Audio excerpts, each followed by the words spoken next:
Hi guys, my name is Fred and once again welcome to Sementia Farms. Today I've been thinking about something that I want to share with you guys, and it has to do with processed food that we feed our livestock with, both poultry, cattle, goats, sheep, whatever livestock that you're thinking about, even your dogs, because most of the time all these processed food are coming from Europe, the US, or even Asia. And why are we flooding this processed food? That is the question I'm asking you and what I want us to talk about today. So if this is interesting, stay tuned and we'll be right back.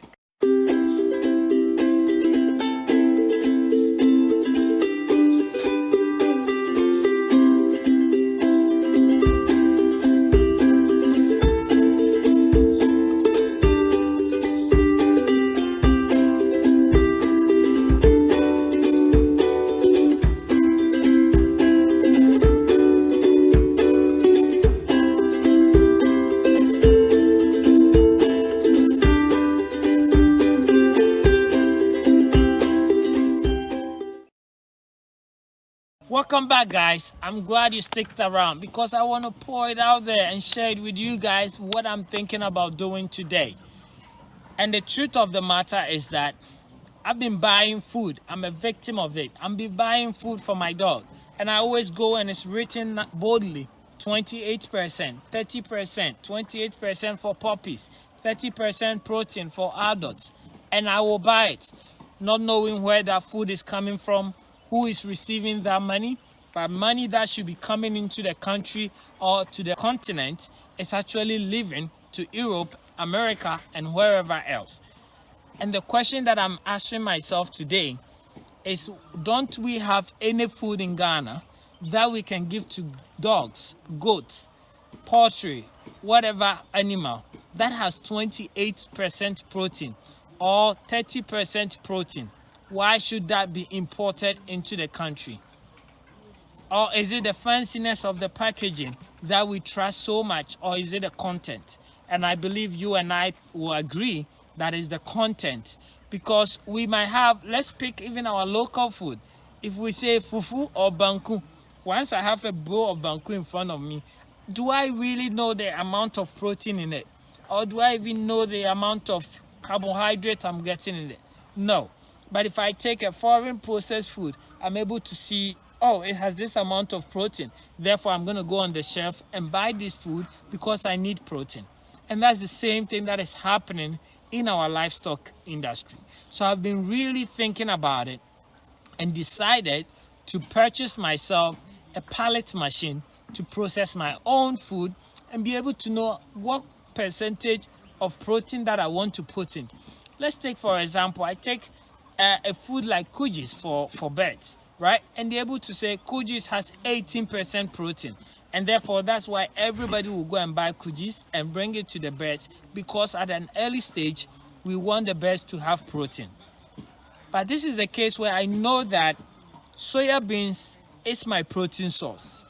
I have corn, which is fiber. I have wheat bran, right? So if I want to get 20% of protein from this concentration, all what I need to do is to use 20% of the ratio of soya beans plus carbohydrate plus the fiber that I want to mix with.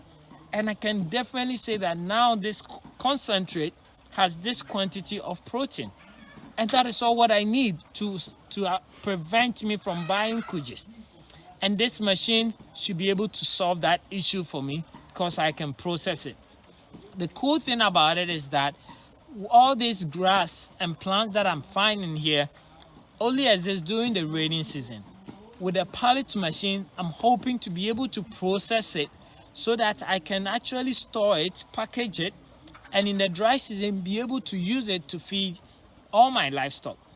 I tested it yesterday. If you haven't watched that video, you can look at it up here and finish watching this video and watch that as well. But basically, it is all over the place now that I started thinking about it. But the issue is I'm not going to find it during the dry season. So I am processing what is happening now, as you can see, and really trying to get it processed into biscuits. And out of that, package it and store it for future. As you can see, as I'm processing it, The difference is that because it's not dry, it is very soft. So even though the machine is compressing it, it's not coming out as hard as I can. So you can see it's coming out, but it's very soft. It is not really hard as the biscuit form that is dry that I can process. So what I'm thinking about doing now is really drying the grass first before I come and try it again and see if it is going to give me that dry matter that I need. This content I have right now is not bad. It's still great, but just that I can't store it because of the moisture content. And I know with every material, the more dry it is, the higher the protein content. So I'm going to trust this Adango milk that our forefathers founded and actually started feeding their livestock with, and process it and see what we can come out of it, guys. And if you, wherever you are, think about grass, think about local stuff that you're feeding your animals with, and let's think about how do we package that. What is the protein content in that?